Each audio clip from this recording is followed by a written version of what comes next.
morning, friends. We are not in the studio today. We are actually heading out on an adventure. We're going to be looking for collage materials, art materials, old magazines, old books. We're running the gambit today, and we're going to be checking out some of my favorite places to look for these materials. This will be a fun one, I hope. I don't know. I mean, technically this is me in the future, so okay.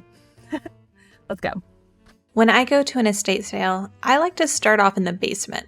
It seems like most ephemera ends up down there. It's the stuff that people like and want to keep, but don't necessarily want to have it on display. Granted, the estate sale managers do move things around the house and group like items together, so this isn't always the case. But if you're unsure and looking for a place to start, that's my suggestion. I found a basket of Consumer Reports, which was interesting, but I passed on them. Also, some old regional lifestyle magazines.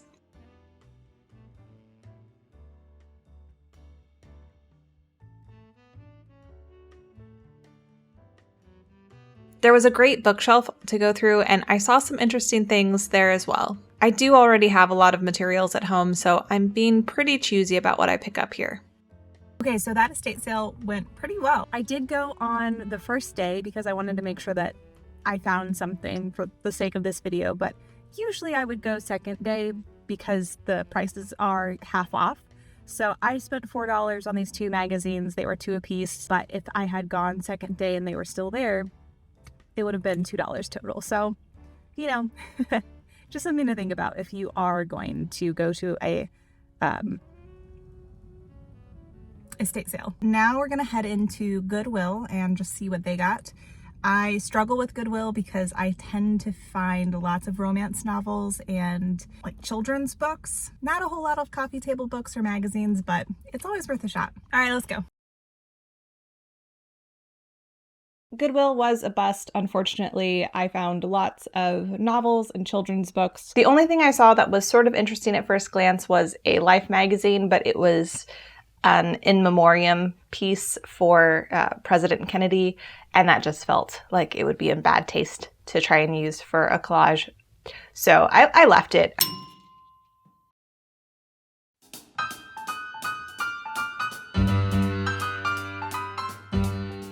But let's talk about what we did find.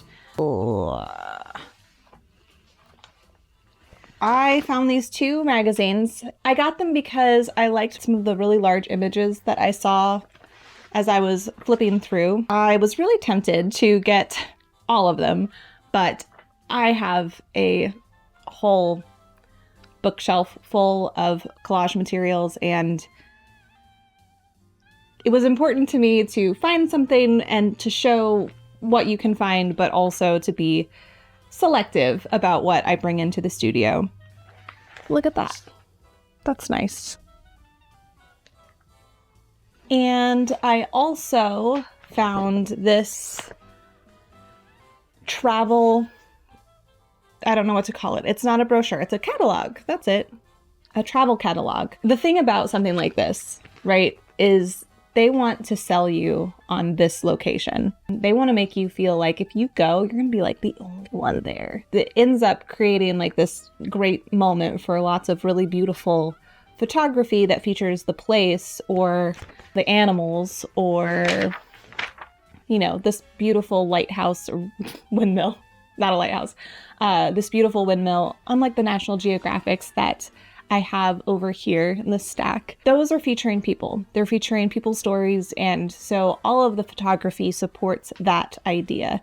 Whereas this is not about the people, it's about you, and it's about where you're gonna go. If you just give them, let's see how much, $11,160 for 9 days. The reason I picked this one up is all to do with one image that I saw of a turtle. So that's what we're going to collage with today. Let's get started.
From the beginning, I knew I wanted to put this little turtle guy in space. I love space scenes because they're just so outlandish from the outset. So without much input, they start off being quirky and weird. I also had this space scene on my desk as I was cutting him out, so, I mean, that probably affected my thought process.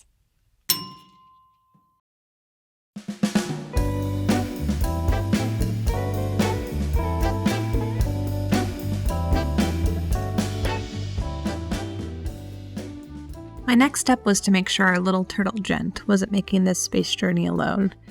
I liked the idea of having him perhaps transporting something or someone, so I pulled out my little book of cutouts to see if anything would work. I found this lady walking with some bags in hand. She was perfect because she was clearly traveling, like our turtle friend. If you're curious to know, this lady came from a book about Italy. It was one of the first books I ever got for Collage, and lots of the countryside scenes from that book are featured in some of my early videos.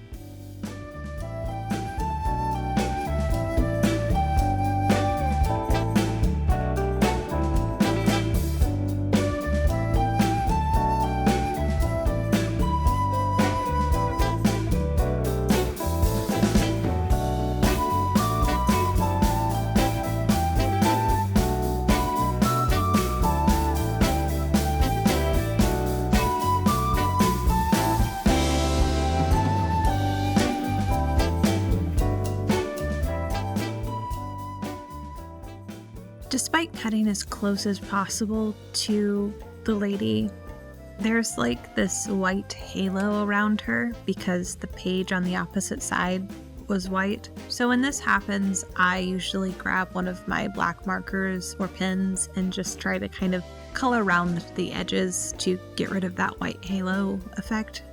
So far it's worked really well, and I've only had a few slip-ups where I've accidentally marked the piece.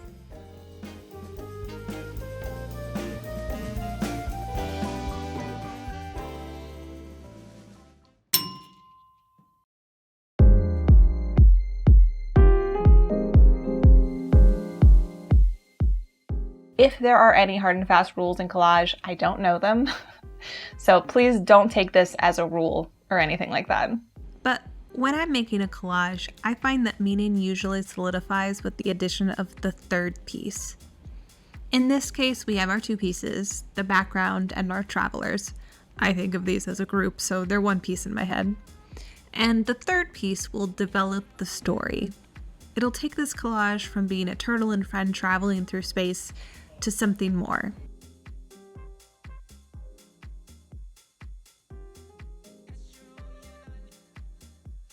At first, I tried out this camera, maybe to add a sense of Big Brother watching our travelers. I also auditioned this hotel sign that I thought could be a fun destination for them.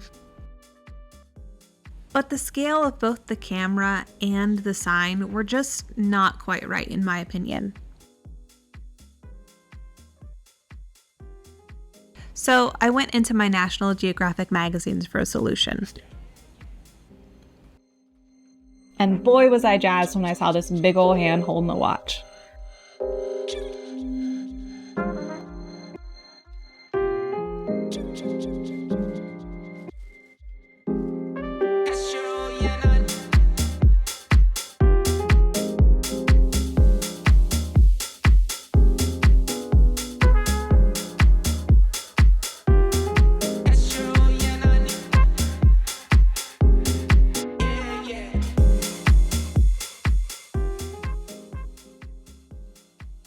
I laid out the pieces and I wasn't super satisfied with it. I liked the scale of the hand, but it's almost too big for the page. And it's sort of forced to sit right behind the woman's head. I wanted them to have a little more distance than that.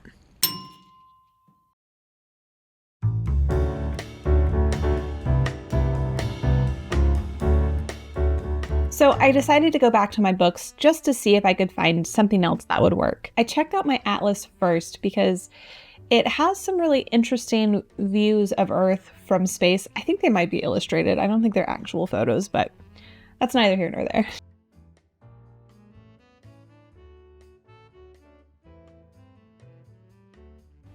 Unfortunately, I didn't really like these nearly as much as I liked the cosmic looking deep space photo.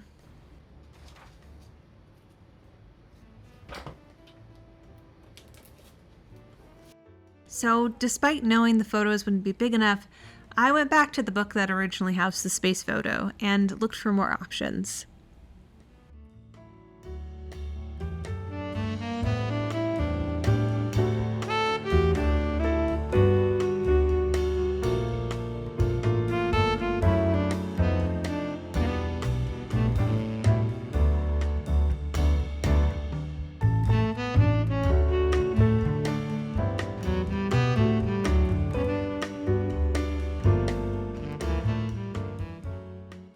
And I even ended up trying to change the composition.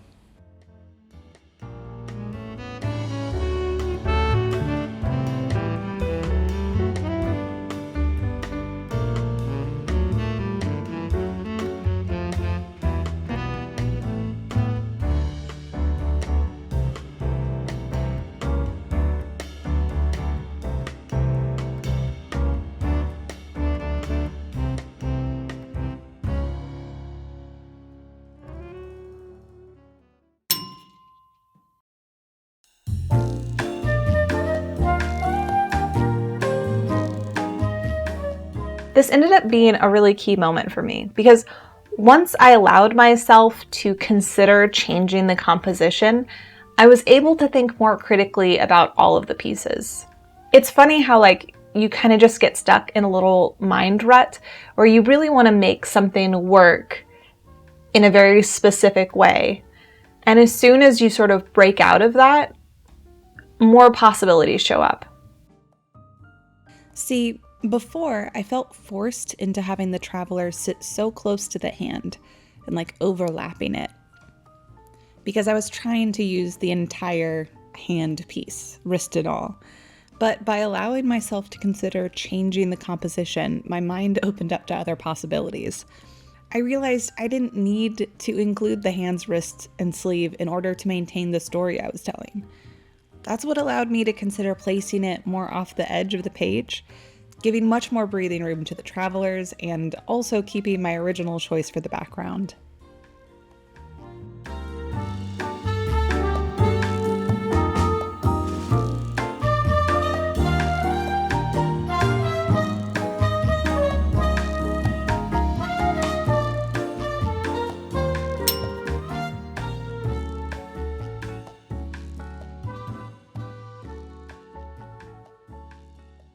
And that's it. The collage is complete, I think. Honestly, looking at it a few days later, I kind of think that maybe words would be interesting on here. I'm not sure. I might sit with it a little longer and just see if something comes to mind. Well, thanks so much for joining me today. I really appreciate you being here. If you want to continue hanging out with me in the studio, then check these videos out. Okay, bye! See ya! Bye! Bye! See ya!